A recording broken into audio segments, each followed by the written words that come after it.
Donc le fémur, il forme le squelette de la cuisse, c'est le plus grand os du corps humain. Il est articulé au niveau de la tête avec l'acétabulum de l'os coxal et en bas avec ses condyles, avec le tibia. C'est un, c'est un os long, pair, avec un corps et deux extrémités. Il a un genou valgum de 165 à 170 degrés. Donc, son corps est prismatique, triangulaire, avec un angle de torsion de 12 degrés. Il possède trois faces et trois bords. Donc, on va commencer par les faces. Donc, premièrement, il y a la face antérieure qui est convexe. Elle donne insertion au vaste intermédiaire, au muscle articulaire du genou. Il regarde, Elle regarde le muscle droit fémoral. On retrouve les vaisseaux quadricipitaux et les trois rameaux du nerf fémoral. Pour la face médiale, elle est concave, elle est recouverte par le muscle vaste médial, mais elle n'est pas en contact direct avec les vaisseaux fémoraux. La face latérale, elle est concave, elle donne l'insertion au vaste intermédiaire, elle regarde le tractus iliotibial et la peau. Pour les vaisseaux, on retrouve la branche descendante de l'artère circonflexe latérale, les veines satellites et un rameau du nerf fémoral. Quant aux bords, on retrouve trois bords. Donc, pour les bords latéraux, pour le bord latéral et médial, ils sont mousse, peu marqués, et ils sont recouverts par l'insertion du muscle vaste intermédiaire. Au bord postérieur, on retrouve la ligne âpre, qui est épaisse et saillante. Sur la lèvre latérale, on retrouve le muscle vaste latéral et le septum intermusculaire latéral. Sur l'interstice, on retrouve l'insertion des trois muscles adducteurs et le biceps fémoral, le chef court du biceps fémoral. Sur la lèvre médiale, on retrouve l'insertion du vaste médial et le septum intermusculaire médial.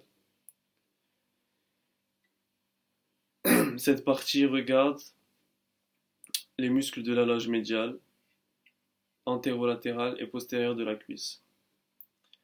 Pour les vaisseaux, il y a les vaisseaux perforants des vaisseaux fémoraux profonds.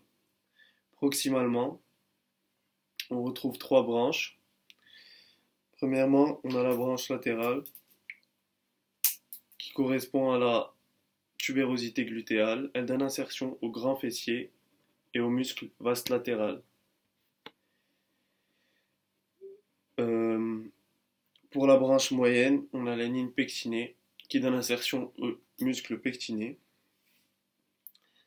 Et la branche médiale qui correspond à la ligne intertrochantérique donne l'insertion postérieure du muscle vaste médial et l'insertion antérieure qui correspond à la capsule articulaire de la hanche et le ligament iliofémoral de Bertin. Distalement, on retrouve la surface poplitée. Latéralement, on a la fossette d'insertion du chef latéral du muscle gastronémien. Médialement, on retrouve le tubercule de l'adducteur. Cette surface poplitée regarde le muscle semi-tendineux, semi-membraneux et biceps fémoral. Quant aux vaisseaux, on retrouve les vaisseaux poplités, le nerf tibial et le nerf fibulaire commun. Donc, sur l'extrémité proximale, on retrouve une tête, un col et deux trochantères. Donc, premièrement, on retrouve la tête qui est lisse, convexe, avec deux tiers de sphère. Elle regarde vers le haut, médialement et vers l'avant. En haut et en arrière, on retrouve le facies lunata de l'acétabulum. En avant, on a la butée osseuse incomplète. La tête est découverte latéralement. Ici, on peut retrouver des luxations. Quant au sommet, on retrouve la fovea capitis pour l'insertion au ligament de la tête fémorale, perforé de pertus vasculaires pour les vaisseaux céphaliques. Au niveau du col, donc ce col réunit la tête au trochanter, il est cylindrique, il a un angle d'inclinaison de 130 degrés, il est inclus dans la capsule articulaire de la hanche jusqu'à la ligne intertrochantérique et un tiers latéral postérieur extra-articulaire. Donc, il est tapissé par la membrane synoviale et on retrouve dessus les vaisseaux cervicaux ascendants. En avant, on a le muscle iliopsoas. En arrière, on retrouve la fronde musculaire des muscles pelvitrochantériens, obturateur externe, obturateur interne, le jumeau supérieur, jumeau inférieur et carré fémoral. Donc, en haut, on a le muscle piriforme et le petit fessier. Et en bas, on a le muscle pectiné et court adducteur. Donc, pour le grand trochanter, celui-ci est quadrilatère, il est à l'extrémité latérale du col, il a deux faces et trois bords. Donc, sur la face latérale, on retrouve l'insertion du vaste latéral, du moyen fessier. En haut, il regarde le muscle tenseur du fascia lata et en bas, on a le tractus iliotibial. Autour de lui, on retrouve la bourse séreuse trochantérique profonde et superficielle. Ce relief trochantérique est dépourvu de muscles en regard du méplat tégumentaire de la hanche, donc on a des risques d'escarre. Sur la face médiale, en arrière, on retrouve la fosse trochantérique pour le tendon des muscles obturateurs et jumeaux. On a la bourse séreuse intertrochantérique.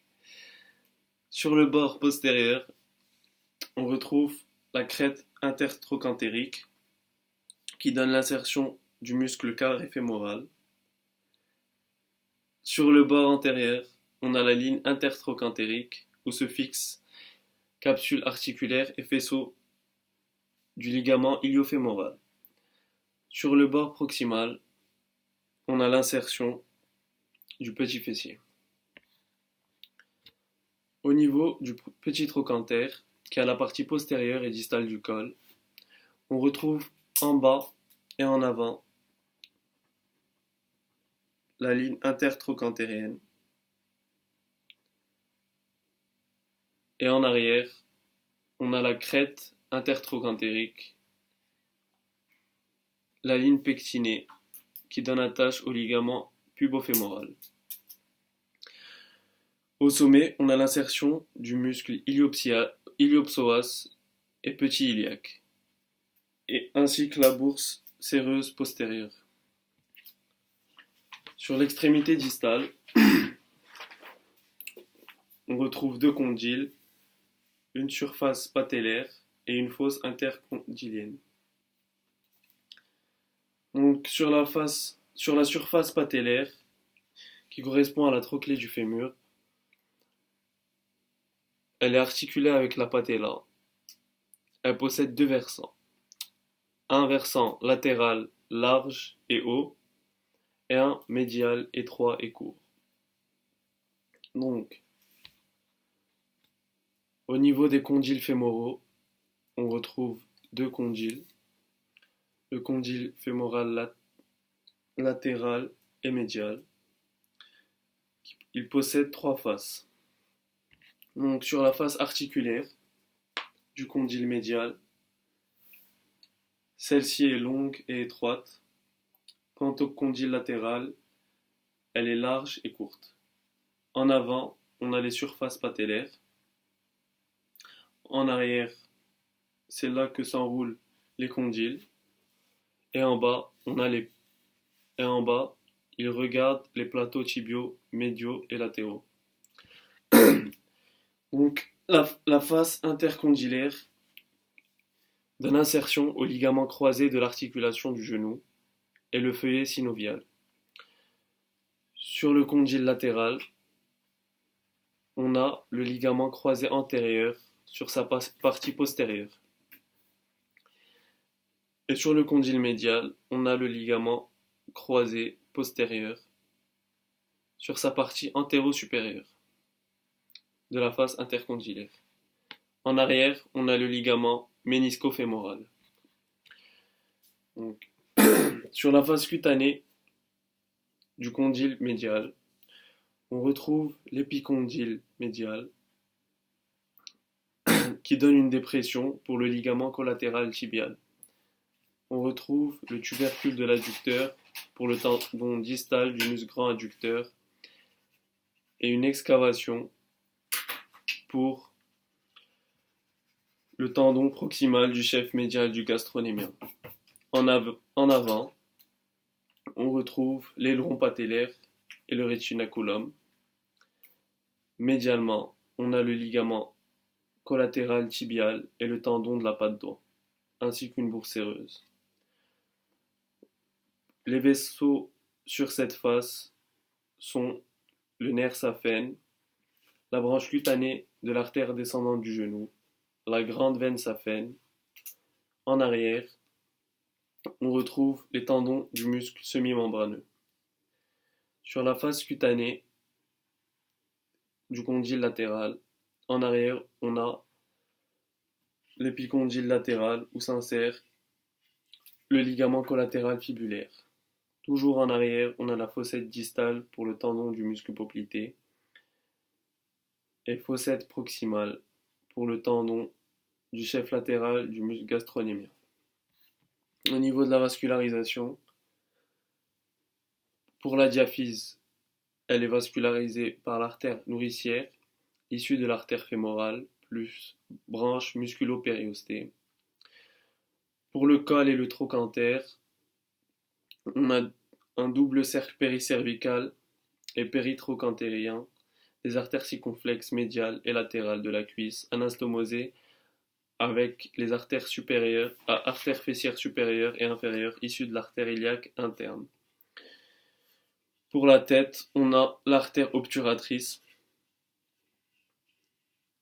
Et pour l'extrémité distale, on a les artères articulaires proximo-médiales et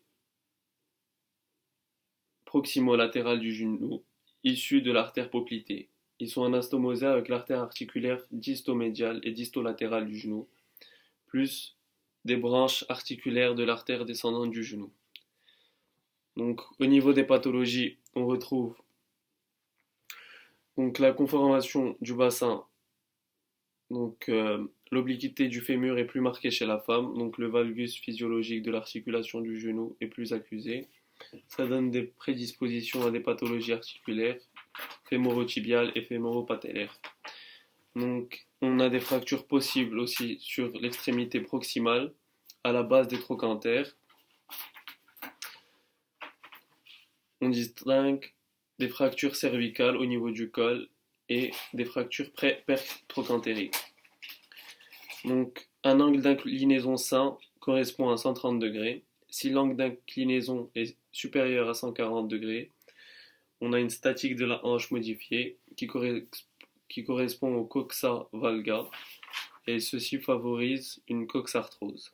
Si l'angle d'inclinaison est inférieur à 120 degrés, on a un coxa vara qui prédispose à la fracture du col.